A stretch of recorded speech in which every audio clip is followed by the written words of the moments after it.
tema de otras religiones. Sí. Ahora yo tengo otra pregunta. ¿Era una mujer en tiempos de la ley de Moisés considerada santa si a esta le llegaba el periodo menstrual? No era considerada santa, porque fíjate, el ser humano, según los tiempos bíblicos, no llegaba a ser santo, sino que moraba cerca de la santidad de Dios.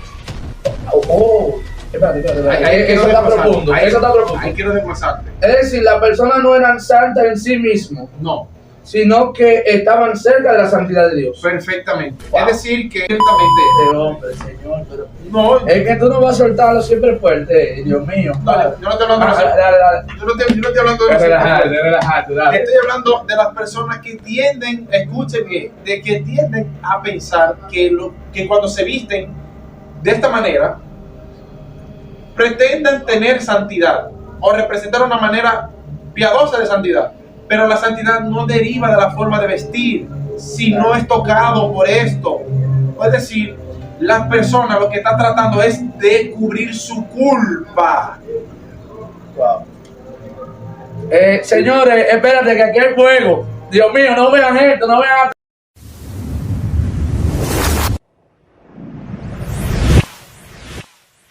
Saludos, buenas, Dios les bendiga a todos.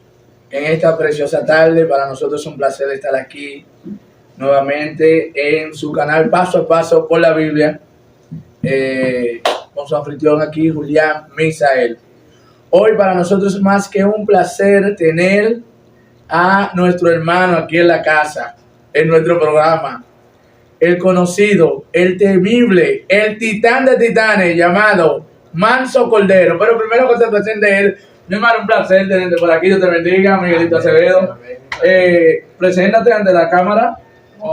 Bendiciendo de parte de Dios claramente a aquellos que nos están visualizando en esta transmisión, en este programa, que nosotros vamos a tener un pequeño diálogo, o más bien un diálogo bien profundo, porque verdaderamente esto da para no hacer un video, sino hacer una serie de videos, entre los cuales, si están los planes de Dios, pues eso entra por ahí.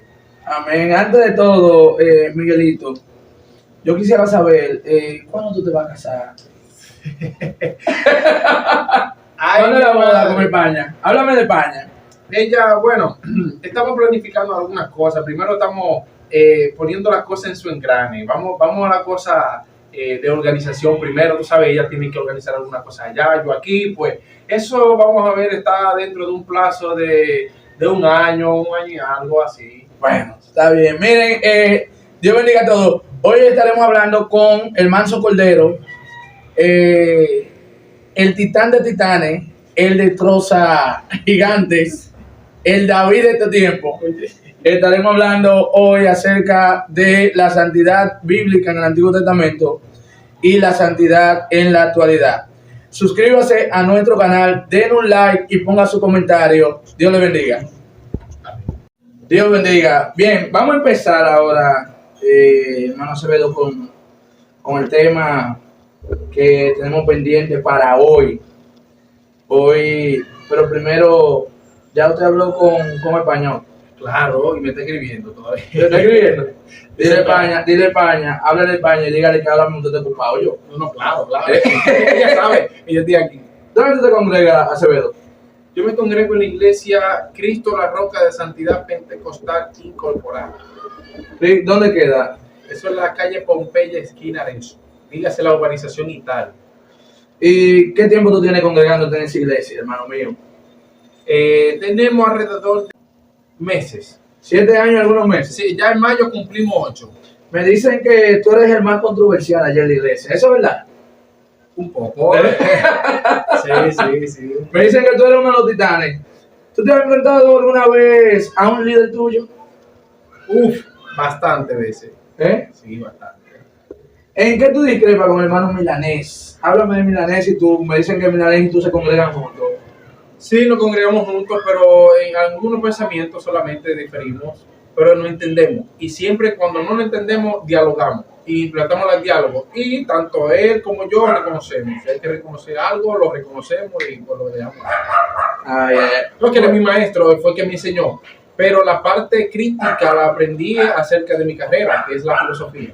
Entonces, la parte crítica me corresponde tenerla y aportarla para yo adquirir conocimiento, no para devaluar el conocimiento de la otra persona, sino más bien para tener un concepto, el concepto tuyo, pero sin ningún tipo de hoyo, donde yo pueda tropezarme. Cuando Sin yo pueda... ningún tipo de sesgo. Exacto. Bien, ahora, ¿qué te llevó a ti a estudiar filosofía? Me gusta, me encanta. ¿Te encanta la filosofía? Incluso es la nota que yo más saqué en todo el transcurso de la universidad. ¿Y España? ¿Qué estudia España? Háblame de España. Ella está estudiando ya para lo que son los estudios superiores, hacer más bien, bueno, ella es multifacética, ella quiere estudiar muchas cosas. Bueno, tienes que controlar España, ¿viste? Queremos verte prontamente casado con España. Busca los cuartos ya, te vamos a dar una donación. Oye, cuando tú anuncies eso, vamos a hacer algo. Mi gente, necesito que cuando Acevedo anuncie su boda, todo lo que podamos aportar para esa boda, yo quiero que Acevedo se case ya. España, escucha esto, oíste. Muchas gracias. Paola es mía, personal. Yo quiero llevarte a un tema ahora, Manso Cordero.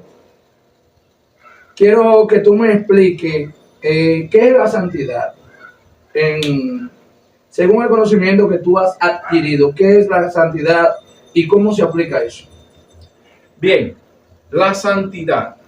La santidad sabemos nosotros que no proviene de nuestras raíces etimológicas españolas, sino que se deriva de otros lenguajes entre los cuales nosotros podemos tomar referencia de el idioma hebreo, que es donde desciende esta palabra, que es Kadosh. Ahora bien, la palabra santidad es la cualidad de ser santo, y la definición de ser santo es ser una persona perfecta, libre de toda culpa. O sea, es decir, que no tiene ningún tipo de mancha, no posee ningún tipo de arruga, como dice la Biblia, no posee ningún tipo de oscuridad, ni un ápice de oscuridad. Ok, entonces... si lo llevamos al sentido general de la palabra santo. La palabra santo aparece por primera vez en los libros del Pentateuco, aparece en el libro de Éxodo, y recuerda que Dios dijo en el libro de Éxodo 19 que ese pueblo le sería santo como él es santo. Entonces, hablemos un poco acerca de la santidad en tiempos bíblicos para luego traerlo a la actualidad. ¿Qué era la santidad en tiempo bíblico? ¿A qué Dios se estaba refiriendo cuando Dios le dijo a su pueblo que Él era santo y que por ende de ellos se debería de aprender también la santidad? ¿Cómo se aplicaba la santidad en tiempos bíblicos? Mira, la santidad en tiempos bíblicos tenemos que denotar que el único que es santo es Dios, primero. Y segundo, es que toda aquella persona que quería acercarse a Dios, Dios tenía que poner algún tipo de filtro para que esa persona pueda acercarse a Dios, que a ese proceso se le llama en la Biblia, o más bien en la Tanaj, se le llama purificación, para poder adquirir santidad de parte de Dios. Es decir, el primer caso en que nosotros vemos de una teatralización de que Dios se muestra y dice y detalla que este lugar es santo es cuando el Moisés se acerca a la zarza y el Señor le dice: no te acerques, quita el calzado de tus pies, porque el lugar donde tú estás acercándote santo es. Esta tierra donde tú estás pisando es santa. No es que la tierra de Medián, que donde estaba ese lugar, era santa, no, es que el lugar donde se estaba manifestando esa visión, como dijo Moisés, era santo. Por eso el Señor le dijo: no te acerques. Dado a la definición que yo acabé de explicar anteriormente, cuando el ser humano se quería acercar a Dios, no podía acercarse a Dios por causa de la culpa que tenía. Y la culpa que nosotros tenemos todos los días es nuestra naturaleza pecaminosa. Es la culpa de la rebeldía de Adán. Y esto trae por consiguiente no poder accesar plenamente en la gloria de Dios, que se le llama también Jerez, o se le llama también Kabot, esplendor, como le queramos llamar en hebreo. Ahora bien, yo tengo, ok, lo que tú nos estás explicando es que el pecado del hombre le impedía acercarse libremente a Dios, Eso es en el caso del Antiguo Testamento. En el caso de la Tanaj, sí. En el caso de la Tanat. Entonces, luego nosotros tenemos que Dios se manifiesta al hombre y establece medios para que el hombre se acercara. ¿Qué era la santidad en un sacerdote? Oye, la santidad en un sacerdote era totalmente adherida a su oficio. Si un sacerdote no era santo, era muerto. Era muerto. Era muerto totalmente. Incluso de tal manera que Dios le dijo que pusieran Escúchame, campana colgando de la Escúchame, en términos prácticos, ¿qué significaba la santidad entre los sacerdotes y Dios? O entre el oficio sacerdotal y Dios. Mira, número uno, el sacerdote no era santo por su oficio, sino que se santificaba por lo que hacía delante de Dios. Me explico. Cuando de manera poética en el libro de Salmos dice que el aceite se derramó sobre la cabeza de Aarón, dice que cubría la barba. O sea, fíjate que en ningún lugar menciona que ese aceite tocó la piel, tocó la cabeza, se derramaba por la barba y salía por la vestidura y se llenaba la vestidura, pero no tocaba la carne directamente. O sea, él no derramaba el aceite directamente en la carne, porque sabe que la carne es inmunda, la carne es corrupta como tal, o sea, de su naturaleza. O sea, pero sabemos que es un tema poético, es un tema poético. Ahora yo tengo una pregunta que me gustaría.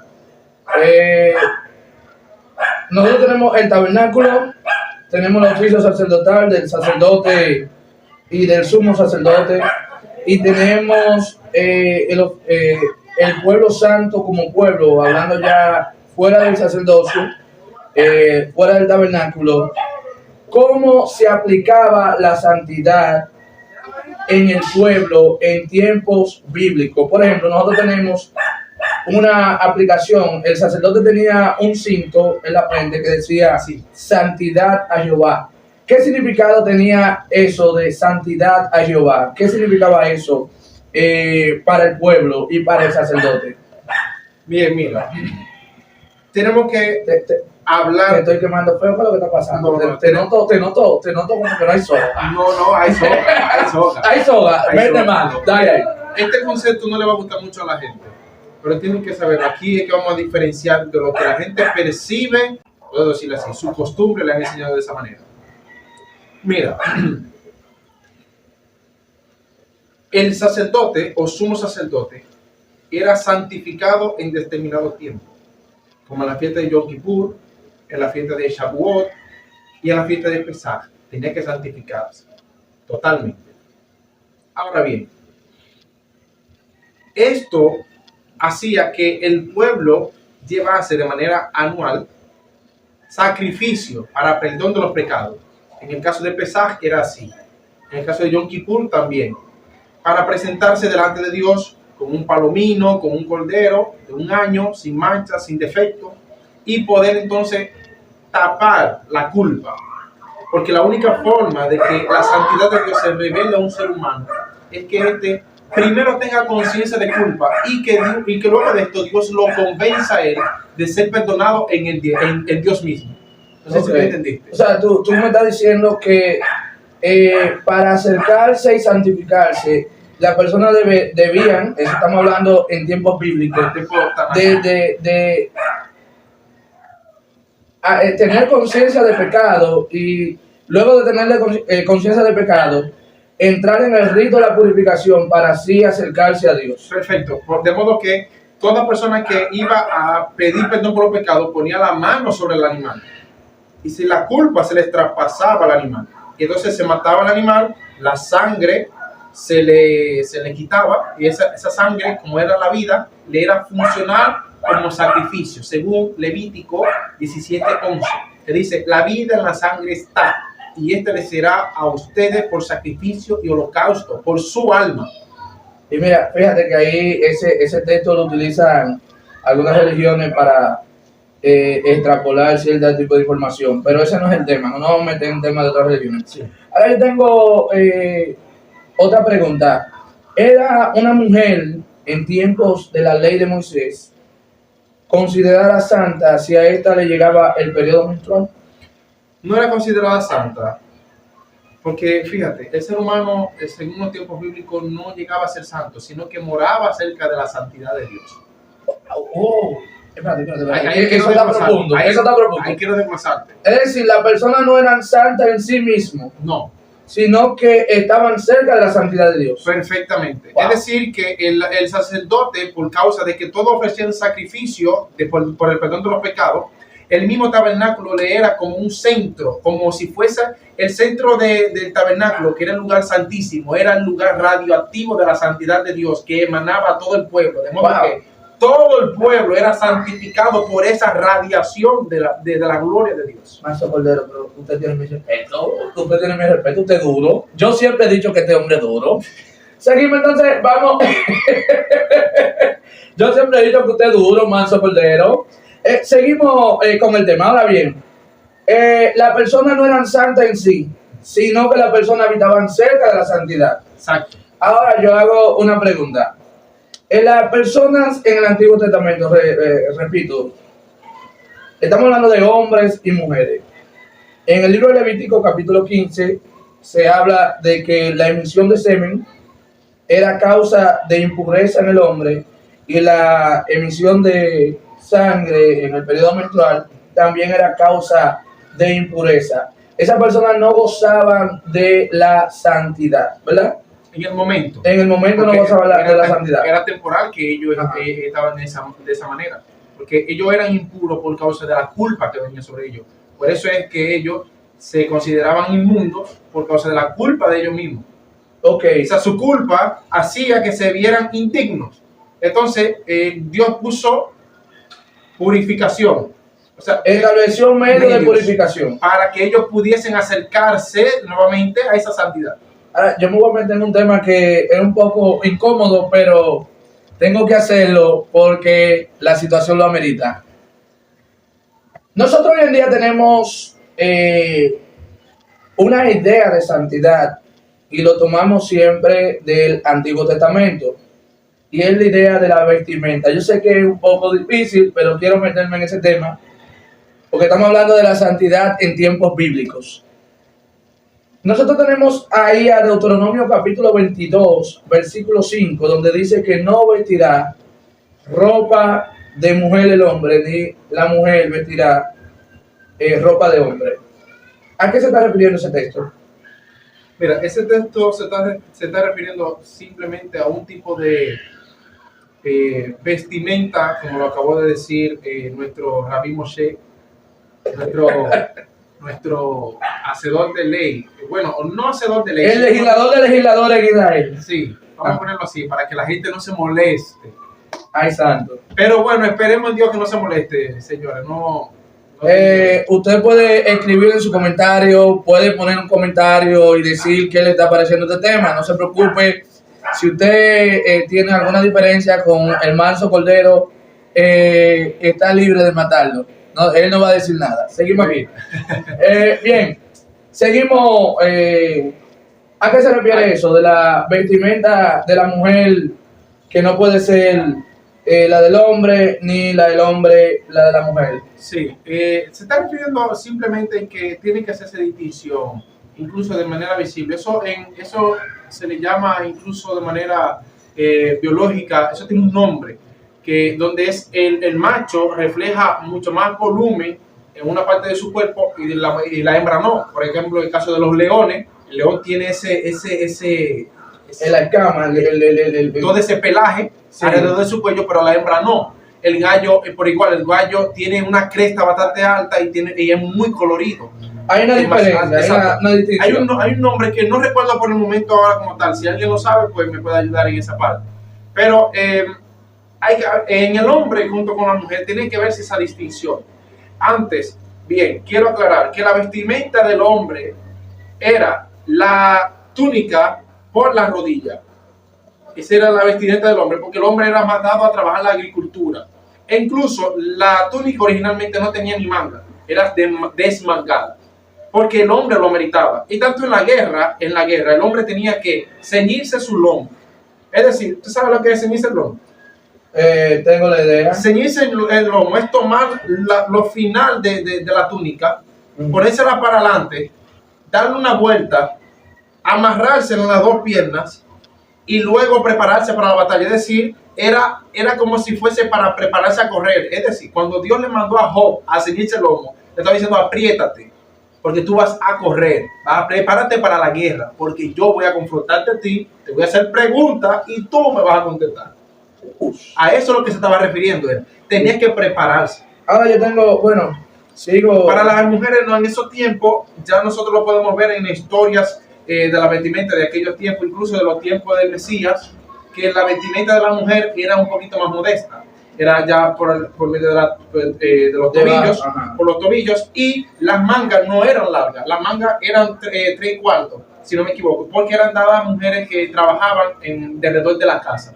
Entonces, por ende, eso le ayudaba más en base a la cocina, que en base a diligencias, etcétera, etcétera. Pero nunca en Israel, al menos que no sea perteneciente a la familia o de Leví, en los tiempos de Cristo, utilizaban ropa larga, pero nada más era por sitios o más bien de cultos litúrgicos. Pero ya luego de eso ya. Ahora yo tengo, bueno, está bien, aquí yo me voy a meter un poquito más profundo. Nosotros hoy en día tenemos una división, y ya vamos a traerlo a la actualidad: santidad, tiempo bíblico y santidad en la actualidad. Tenemos una división en el cristianismo de liberales y llamados sana doctrina. Tenemos los llamados liberales, los sana doctrina. El tema que divide a estos dos grupos es la vestimenta, y está los aretes, la mujer, aretes los hombres, pantalones la mujer, maquillaje. Bueno, Miguelito, tú tienes chaleco activado cuando tú salgas de aquí, ¿verdad? Pero es incómodo. Yo quiero que desmontemos cualquier pensamiento filosófico que esté provocando una separación entre ambos bandos. ¿Qué influencia tenían los aretes en el Antiguo Testamento que implicaban un acto de santidad? O sea, me explico. El hecho de que la mujer en el Antiguo Testamento no utilizara zarcillos, no utilizara prendas, ¿eso tenía un significado de algún tipo de santidad? No, en ninguna manera. Mira, Miguelito, tienes que tener cuidado con lo que tú estás diciendo. Tú sabes que tú tienes muchos enemigos. Miguelito, piensa bien, mira. Que esos enemigos se preparen y que traigan argumentos. Yo te hago una pregunta. El hecho de que una mujer use zarcillo no quiere decir que, o sea, quiere decir que está imitando el mundo, ¿sí o no? No exactamente. Explícate. No exactamente. Antes de quisiera confirmar, estamos al aire todavía. Sí, claro que perfecto. Sí. Mira, porque no quiero que se corte nada de lo que vamos a decir ahora. Mira, por la Tanaj nadie puede decir que Dios prohíbe los arcillos y los brazaletes y los aretes. Nadie por la Tanaj puede decir eso. Okay. Nadie por la Tanaj puede decir eso. El problema es que ¿Y por el Devarim?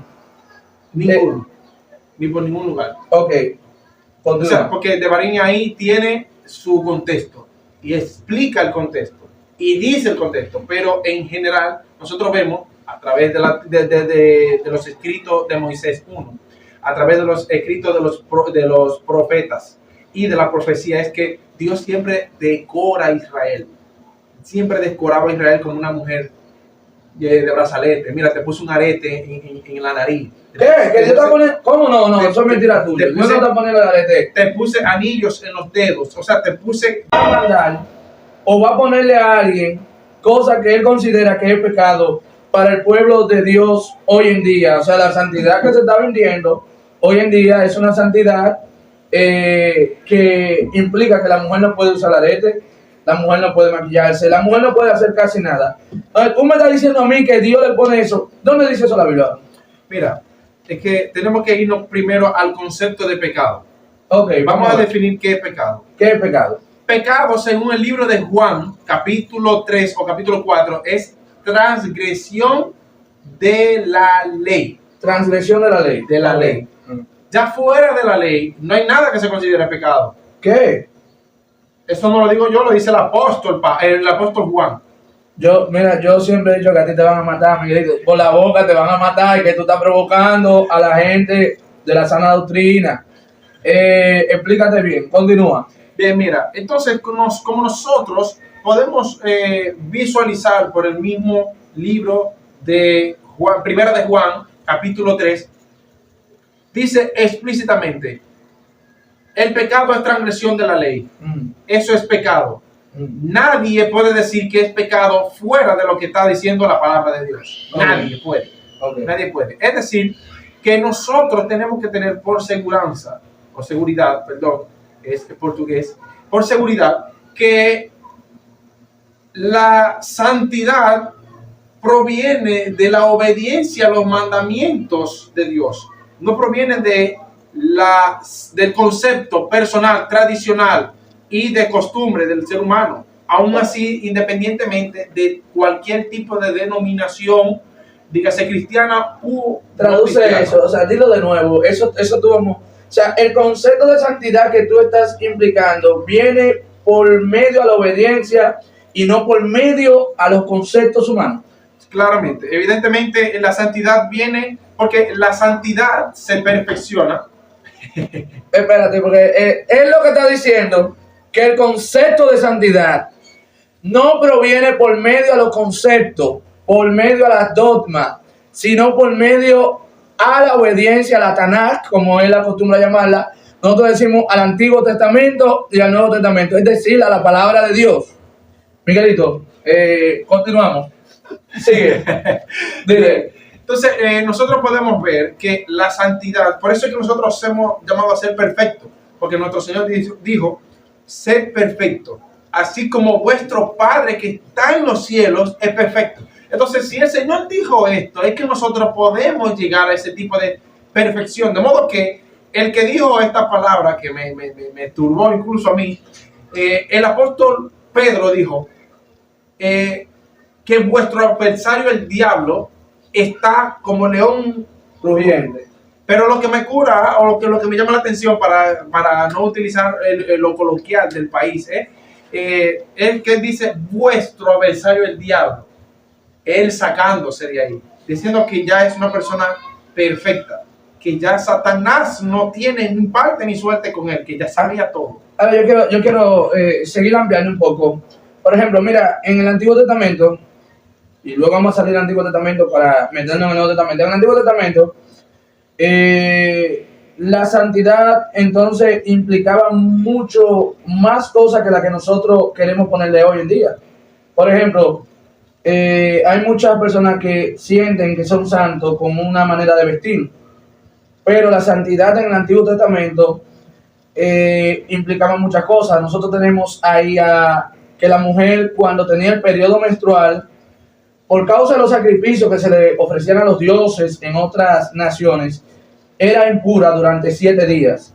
El hombre era impuro hasta la noche y debía de someterse a una purificación para luego volver al pueblo. Nosotros tenemos también que, de hecho, la santidad implicaba hasta en el hecho de la defecación. Cuando una persona defecaba, según dice la Tanakh, en las 613 leyes, la Mishpach, dice que debían de salir fuera del campamento. Y como los perros, hace un hoyito como los perros, como hacen los perros, ponerse ahí, porque Dios había ordenado que eso eran prácticas santas, o sea, no podía haber inmundicia. Las heces fecales de la persona eran motivo de inmundicia. Entonces hay una amplitud.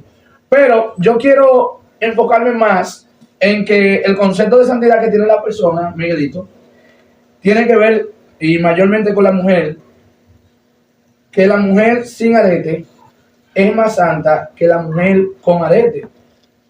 ¿Qué tú opinas de eso? No, eso en ninguna manera. O sea, aquí estamos involucrando un concepto de culpa. Vuelvo y repito, porque lo que pasa es con el hombre es que tiende a limitar su conciencia o su cargo de conciencia para no verse sometido a cargar con responsabilidades que va a tener que ser cuestionada, como por ejemplo estas están siendo cuestionadas por otros. Sí, no, yo sé. Entonces, ¿qué sucede con esto? ¿Qué régimen de hombre o dogma salva a la persona si no solamente la fe en Cristo? Ningún régimen de hombre, ningún dogma de hombre, ningún establecimiento de hombre en cualquier tipo de iglesia, sea obispo, sea pastor, sea lo que sea, fundador de lo que sea, no puede establecer doctrina. Sí, él la puede establecer, pero ese establecimiento de doctrina no salva, sino que más bien brindan una imagen de la iglesia que él fundó, que la iglesia que él está dirigiendo. Le brindan una imagen a las personas de, por lo menos, aparentar, puedo decirlo así, no de manera atacante, no quiero que se me escuche de esa manera, sino que es la realidad, para aparentar distinción entre las cosas que practica el mundo y las cosas que practica la iglesia. Ahora bien, muy profundo. Exacto, pero en sí, las argollas no tienen en sí un poder que te prohíbe alcanzar la santidad. O sea, no tienen en sí un poder que te prohíbe a ti ser salvo, si acaso. Por ejemplo, nosotros tenemos personajes en el Antiguo Testamento que cuando se vieron en otra cultura tuvieron que vestir conforme a la cultura. José, cuando se vio en Egipto y le dieron el cargo que le dieron, José no se vistió santo, no se vistió como se vestían los hebreos. Sí. A José le pusieron un lingote de oro en el cuello. Aparte de que pusieron un lingote de oro, lo vistieron, le raparon la cabeza, porque los faraones en ese tiempo debían de tener la cabeza rapada. Y por caso de piojo y sí, lo hicieron verse como un egipcio. Pero cuando a él le tocó actuar como un hombre de Dios, ¿cómo él actuó? Actuó como un hombre de como debió de actuar. Cuando debió de perdonar a sus hermanos, lo perdonó. Sí. No importando que estaba vestido como los egipcios. Luego tenemos a Estel. Estel se vio en la ciudad de Azusa con el rey Asuero. Basti le dice a él que no va para allá. Sus asesores le dicen, detrónala, que esa mujer, si tú le aceptas eso, aquí va a haber una revolución, todas las mujeres se van a rebelar en el pueblo. Y la detronan, y a Estel tienen que ponerla como las mujeres que se vestían en ese tiempo. De hecho, con ropa de gala, sí. Con ropa de gala, con arcillo, maquillada, porque ella debía de presentarse maquillada delante del pueblo. Sin embargo, Estel, cuando le tocó actuar como una mujer de Dios, ¿cómo actuó? Como una mujer de Dios. O sea, es decir, con los mandamientos que se le fue enseñado. Daniel, cuando también tradujo Mené, Petel Upalcín, ¿qué hizo Baltasar? Dice la Biblia que le puso un lingote de oro, lo vistió de gala como los babilonios, y después de eso fue que a Daniel le hicieron la trampa, los zápatras, que le dijeron, rey, vamos a poner un edicto, que el que no te adore a ti, vamos a... Dice que le pusieron anillos también. Le pusieron anillos, y cuando le dijeron eso, ahí fue que Daniel agarró y 3 veces antes si la abría una sola vez, la estaba abriendo 3 veces la ventana de su cuarto, para que lo vieran orar en público. Entonces, la santidad ahí que estos hombres de Dios presentaron, ¿dependían de lo que ellos tenían vestido, puesto, o dependía de su corazón? No, porque es que la materia como tal no puede ser santificada a no ser que muera. Por ejemplo, el Señor dijo que la única forma de que el pecado reine en una persona es que esta persona esté viva. Una vez muerta, ya el pecado consumió a la persona, es decir, ya no hay por qué vivir, esa persona no vive. Entonces, el que muera en Cristo resucita en la conciencia de Cristo, santificando la personalidad y abandonando todo rastro de pecado de la carne, que eso es lo que significa en la santidad, que nosotros seremos resucitados con un cuerpo incorruptible, totalmente. Ahora bien, la materia como tal, como nosotros podemos observar lo que es celular, mesa, argollas, sombrero, ropa, nada de esto posee en sí misma una santidad ni puede atribuírsele santidad. paredes, mesas, sillas, lo que sea, no se le puede adquirir. Tú estás rompiendo la manera de pensar de mucha gente. Lo que pasa es que la gente tiene que saber que en el Antiguo Testamento se utilizó este concepto porque era Dios que lo santificaba y Dios moraba ahí. Wow. Pero ya Dios no mora en los templos de hoy en día, ya Dios no mora en No toques el tema del altar para que no te maten. Porque estamos tratando cosas que son profundas, porque de esto deriva la santidad. Por ejemplo, esto es un ejemplo. Una iglesia, un lugar donde tenga personas que estamos congregados allá, decir que es santa, es decir, que todas las personas que se congreguen en ese lugar tienen que ser sin culpa, tienen que ser perfectos todos. Y en la iglesia, o sea, la gente con el altar o la gente con referencia a un objeto inanimado tiene que tener algún tipo de medio. ¿Y cuál es el medio? Si Cristo, o sea, lo que nosotros, nuestros asuntos es con el Padre. O sea, es decir, nuestro asunto es hombre, Dios. ¿Y cuál es nuestro intermedio? Cristo. Ya no hay un tipo de filtro donde uno pueda comunicarse con Dios, sino solamente ya tenemos que accesar a Dios porque es gratis comunicarse con Dios, hablar con Dios directamente por medio del nombre de Cristo. Ya nosotros nos comunicamos con Él directamente. Ahora nosotros no necesitamos de un medio para yo decir, Señor, revélame. O Señor, dime. Porque nosotros tenemos que recordar que el Urim y Tumim era un tipo de medio donde Dios hablaba. Era un medio por el cual Dios se comunicaba. Incluso el altar era un lugar donde Dios también se comunicaba, que eso lo vemos, ¿dónde lo vemos? Con el ejemplo de Samuel, cuando estaba allá como siendo entrenado como niño, él escuchó la voz de Dios. Dijo, Samuel. Entonces, recibió mandato de Elí de que escuchara y que preste atención a lo que estaba diciendo. Pero él estaba habitando como sacerdote cerca del lugar santísimo, no en el lugar santo. Pero, espérate un momento. Ya hablamos entonces el término de la santidad en el Antiguo Testamento. Me gustaría, ¿qué tú piensas de la santidad en el Nuevo Testamento? La Biblia dice, en un sinnúmero de epístolas, el apóstol Pablo siempre se diría, la santidad ¿es lo mismo que en el Antiguo Testamento? La santidad en la Tanaj se transforma de otra manera muy linda. Por ejemplo, vamos a poner el caso de Isaías, para ya entrar entonces en materia con el Nuevo Testamento. En el caso de Isaías, en el capítulo 6, nosotros podemos ver que él tuvo una visión, un encuentro con Dios. Entonces, él dice, ay de mí, yo que tengo labios inmundos. Entonces el Señor permitió que un serafín se le acercara con un tizón encendido y se lo puso en la boca. Y luego de que se lo pone en la boca, lo retira y le dice, he aquí, la iniquidad de tus labios se te es quitada.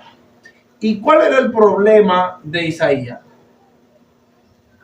Tiene que tener alguna culpa. O sea, ese pensamiento te llegaba a llegar a pensar, valga la redundancia, de que posiblemente él era una persona que hablaba mal o decía algunas mentiras. O algo tenía que ver con su boca, que él hablaba y decía, o maldecía, o algo decía él. Porque él tenía conciencia de culpa por sus labios. Por eso él gritó, ay de mí que yo soy hombre de labios inmundos. Y por eso se le acercó. ¿Por qué no se le acercó en la mente, en el cuerpo, en otro lugar, sino a su boca, donde él mismo señaló que él era inmundo? Ya le fue purificado lo que él tachó, lo que él conscientemente decía, que él tenía culpa, conciencia de culpa. Yo hago una pregunta, por ejemplo. Eso es para llevarte al Nuevo Testamento. Sí, dale. Sí, no, dale el Nuevo Testamento. Sí, entonces, otra representación muy bonita, donde el Señor habla a Ezequiel de cómo el mismo lugar santísimo, el lugar derramaba agua, y se iba y por todo lugar y llegaba hasta los recónditos allá, y incluso de entre esa misma agua el Señor le dijo, métete, y le dijo que no, que yo me voy a ahogar, no, métete más profundo. Es decir, yo estoy parafraseando la historia. Ahora bien, cuando llegamos al Nuevo Testamento, nosotros vemos que venido el Mesías como la representación de Dios, siendo Dios mismo hecho carne, siendo Dios mismo hecho hombre. Nosotros vemos que esa santidad que tocó los labios de Isaías, esa santidad que se desprendía del santuario por todo el lugar a través de las aguas, como río de agua viva, ese tipo de simbología se encarnó, se hizo carne. De modo que sabes que cuando una persona se quiere acercar a Dios, sabe que tiene que tener un proceso de purificación, ¿verdad? Sí, claro. Ahora en el Nuevo Testamento no. Es decir, la única diferencia entre el Nuevo Testamento y el Antiguo Testamento es que la persona que se quería acercar a Dios tenía que purificarse y después se acercaba a Dios. Sí. Pero ahora no. En el Nuevo Testamento ahora es Dios que se acerca al hombre. Es decir, es al revés. Es decir, lo que es santo, lo que la gente no puede hacer ya por mérito propio, entonces Dios se acerca, ¿cómo? A través de un filtro, que es el proceso de purificación, que es Cristo. Cristo te purifica a través de la fe en Él, y como tú crees, tú eres sano y tú eres salvo. Por eso es que cada vez que una persona se acercaba a Él y era sana, dice, tu fe te ha salvado. Es decir, el Señor viene siendo ese tizón encendido, que la gente que no puede tocarlo por sí misma, pero ese tizón está para tocar a la persona. El que es muerto es resucitado. El que es inmundo era purificado, era lavado. El que estaba enfermo era sanado. Es decir, que el Señor viene siendo esa santidad que estaba en el tabernáculo antes, que la gente moraba. El Señor era entre nosotros. Por eso dice que aquel verbo se hizo carne y tabernaculizó. Es decir, hizo tabernáculo entre nosotros. Ese verbo, esa palabra de santidad, esa palabra que creó el sol, la luna, que creó todo lo que existe, creó la santidad de Dios, toda la emanación de Dios, eso se hizo carne, eso. Para que no estás cogiendo fuego aquí, muchachos. Yo estoy sintiendo a Dios terrible. Entonces, el problema es que nosotros tenemos el concepto de santidad adjudicándole a lo que es materia, cuando la materia no tiene ningún atributo de santidad. Wow. La materia no puede poseer santidad. En sí mismo no puede, porque ¿quién lo santifica uno y para qué va a santificar? Porque no tiene lógica. Es decir, la santidad, por ende y por necesidad, tiene que derivar del Mesías para salvación de nosotros. Pero Él nos acerca a Dios a través de la fe en Él, y por eso nosotros podemos accesar al Padre con toda confianza, como dice Pablo, acercado a Dios con toda confianza. Yo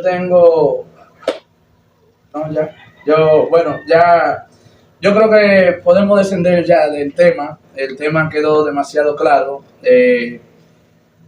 Una última observación que me gustaría que tú hagas es, nosotros no estamos mandando a que las personas vistan como quieran, para que al Manso Cordero y a mí siempre nos malinterpretan. Siempre, no sé qué es lo que tienen, siempre nos malinterpretan, que nosotros estamos dándole rienda suelta a la gente, que estamos presentando argumentos con liviandad. ¿Cómo debería de vestir una cristiana en estos tiempos? Una cristiana o un cristiano también, porque o un cristiano. Entre los dos. ¿Cómo debería de vestir un hombre y una mujer en Cristo? Debe de vestir conforme a un hombre y una mujer piadoso, prudente, que sea digno de ser contemplado, que sea digno de ser exaltado en Dios, que sea digno de prudencia, que sea digno de, ¿cómo se le llama esto? De piedad, que se vista de piedad, que sea vestida de manera prudente. ¿Cómo se debería de vestir un hombre de Dios? No quiero decir una palabra para no volver y no dañar el asunto que la gente está viendo, pero las personas tienen que saber que el acto de conciencia lleva a la persona a vestirse como su conciencia está. Si tu conciencia está en parte manchada, tú te vas a vestir por una de otra manera, te vas a vestir un poco como medio, algo te va a faltar, sí, algo te va a faltar a ti.